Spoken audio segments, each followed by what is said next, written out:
Term 2024 passing out समारोह के हिस्से के रूप में कमांडेंट का पुरस्कार वितरण समारोह विजय ऑडिटोरियम OTA गया में आयोजित किया गया। इस कार्यक्रम में लेफ्टिनेंट जनरल सुकृति सिंह दहिया सेना मेडल, विशिष्ट सेवा मेडल कमांडेंट OTA गया ने भाग लिया, जिन्होंने खेल, ड्रिल, घुड़सवारी, शारीरिक प्रशिक्षण, आउटडोर कैंप, सेवा विषय, शिक्षा और हथियार प्रशिक्षण सहित विभिन्न क्षेत्रों में उत्कृष्ट प्रदर्शन करने वाले अधिकारी कैडेटों को पुरस्कार प्रदान किए। उनके उत्कृष्ट प्रदर्शन के सम्मान में विभिन्न कंपनियों को ट्रॉफी भी प्रदान की गई।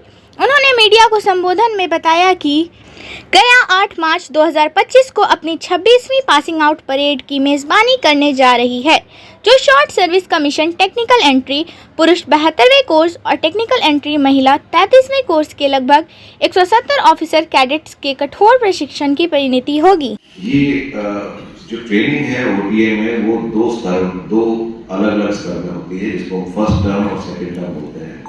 आप अगर एजुकेशन के तौर पे देखें सेमेस्टर की तरह है, जैसे आजकल ग्रेजुएशन में सेमेस्टर होते हैं, वैसे ही यहाँ पे 2 सेमेस्टर है। एक सेमेस्टर कुल मिला के 23 हफ्ते का होता है। 23 हफ्ते के बाद इन सब कैडेट्स को 3 हफ्ते का गैप दिया जाता है, फिर दोबारा एक और 23 हफ्ते का एक सेमेस्टर होता है।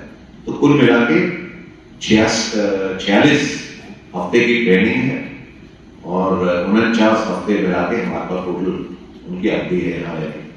इसलिए मैंने पूछा कि ये जो युद्ध की बढ़ती चुनौतियां हैं, देखिए यहाँ जो ट्रेनिंग दी जाती है वो basic training, basic military training बोलते हैं उसको, BMT।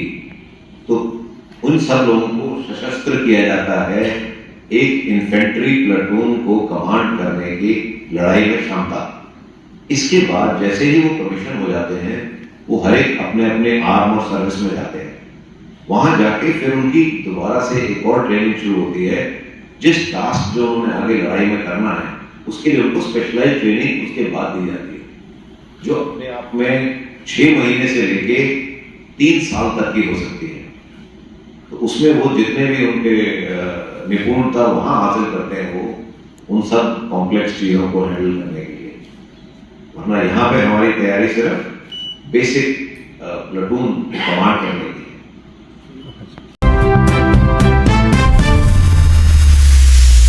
गया में न्यूरो सर्जरी का पहला हॉस्पिटल का उद्घाटन के बाद केंद्रीय मंत्री जीतन राम मांझी ने कहा कि स्वास्थ्य के क्षेत्र में बेहतर सेवा प्रदान करने वाला ही सभी का प्रिय हो सकता है।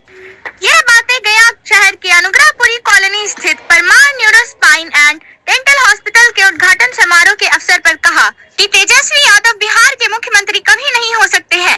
बिहार को जिस तरह लालू प्रसाद यादव ने रसातल में ढकेला है, उसे बिहार की जनता कभी नहीं भूल सकती है।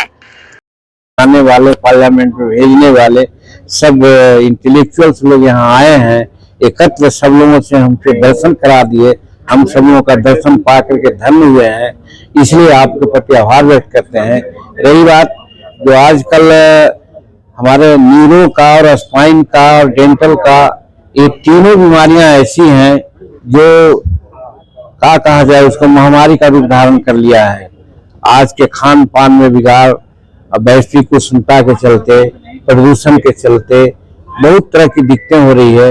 उसमें गरीब तबके के लोग को इस प्रकार के चिकित्सा के लिए बाहर जाना पड़ता है, और आप न्यूरो का, स्पाइन का, डेंटल का, सब का एक साथ व्यवस्था यहाँ करके करने का मतलब 1 in all कर दिया है।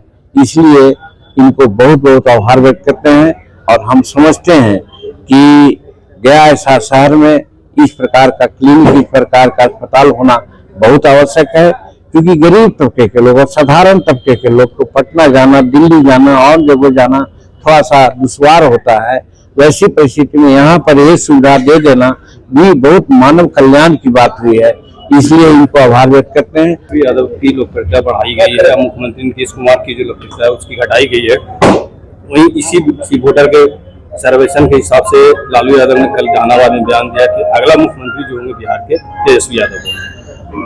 देखिए, कौन कहाँ क्या कहता है उससे कोई मतलब नहीं है, और लालू यादव छटपटा रहे हैं कि अपने बेटा को कैसे हम मुख्यमंत्री बना दें, तो उनके कहने से नहीं होगा।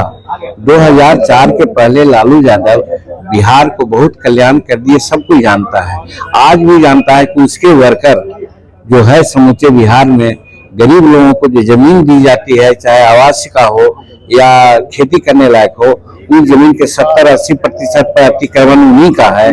जहाँ बलात्कार होता है, जहाँ मर्डर होता है, जहाँ छिनतई होता है, जहाँ डकैती होती है, उसमें उन्हीं के कार्यकर्ताओं का ज्यादा हाथ रहता है।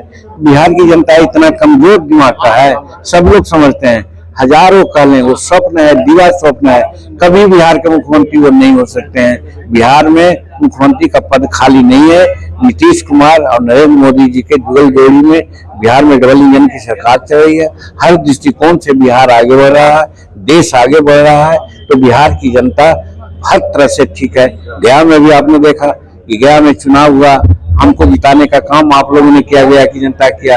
तो यहाँ कॉरिडोर की मांग किया था, आज बुद्ध नगरी को और वैष्णव विष्णुदेव के नगरी को बोरिये से जोड़ दिया गया कॉरिडोर से।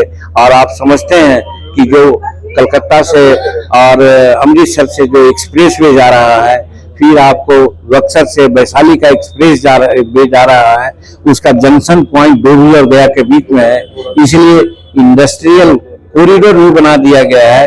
तो इस तरह से गया का भी उत्थान हो रहा है, राज्य का भी उत्थान हो रहा है। एक चीज यहाँ के लोग नहीं जानेंगे, जो लालू यादव तेजस्वी बोल रहे हैं, इसलिए लालू यादव तेजस्वी जो बोल रहे हैं वो एक तरह से प्रलाप कर रहे हैं। सक्रिय पुलिसिंग के तहत बड़ी घटना को अंजाम देने से पहले इमामगंज थाना के द्वारा एक देसी कट्टा के साथ 3 अभियुक्तों को किया गया है गिरफ्तार। गिरफ्तार अभियुक्तों की पहचान इमामगंज थाना क्षेत्र के गेजना के रहने वाले शिवराज कुमार और प्रतापपुर थाना क्षेत्र के नौरतनपुर के रहने वाले जायद खान उप छोटे महकमपुर के रहने वाले गौतम कुमार के रूप में हुई है। इस पूरे मामले पर क्या कुछ बोल रहे हैं इमामगंज के डीएसपी, आइए उनको सुनते हैं।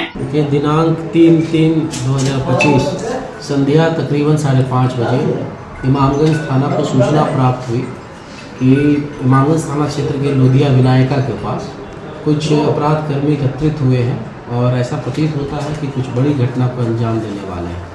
सूचना प्राप्ति के उपरांत सूचना के सत्यापन हेतु यहाँ से इमामगंज थाना प्रभारी और उसके साथ SI Chandan Kumar, SI Anil Kumar, SI रास बिहारी अपने सशस्त्र बल के साथ यहाँ से निकलते हैं और सूचना के सत्यापन करने हेतु जैसे वहाँ पहुँचते हैं तो वहाँ देखते हैं कि कुछ अपराधकर्मी इन लोगों को देख करके भाग रहे हैं, जिसको खदेड़ करके 3 अपराधकर्मियों को वहीं पर पकड़ा जाता है।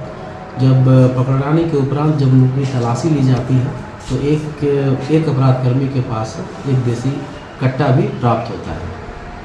अनुसंधान के क्रम में और प्रारंभिक पूछताछ के दौरान जो बात सामने आई वो ये बात सामने निकल करके आई कि इन अपराधकर्मियों के द्वारा आपसी विवाद को लेकर एक व्यक्ति से पूर्व से एक रंजिश चली आ रही थी। तो इन लोगों के द्वारा ये डिसाइड किया गया था कि आज वो व्यक्ति जिस व्यक्ति को सबक सिखाने की बात ये लोग कर रहे थे वो बांस बाजार में आने वाला है और उस व्यक्ति से आज ये लोग मिलेंगे और शुरुआती लपड़ थप्पड़ करने के उपरांत उसकी हत्या कर देंगे। तो ये पूर्णतः इस हत्या करने की घटना को इमामगंज पुलिस के द्वारा त्वरित एक्शन करते हुए समय इसको संभाल लिया गया और एक बड़ा ही प्रिवेंशन का काम किया गया है। मैं जितने भी पुलिस टीम है हमारी इमामगंज थाना के उन सबके पुरस्कृत करने के लिए वरीय पदाधिकारी की अनुशंसा भी करूंगा।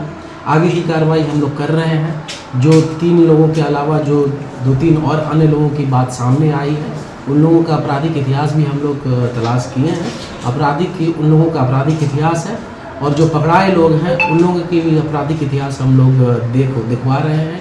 इन लोगों का आपराधिक इतिहास है या नहीं, जैसे और भी सूचना हम लोगों को मिलेगी आप लोगों के साथ साझा किया जाए। तीनों का नाम देखिए, एक व्यक्ति जो पकड़ाया है उसका नाम शिवराज है, दूसरा जायद खान, तीसरा गौतम कुमार है।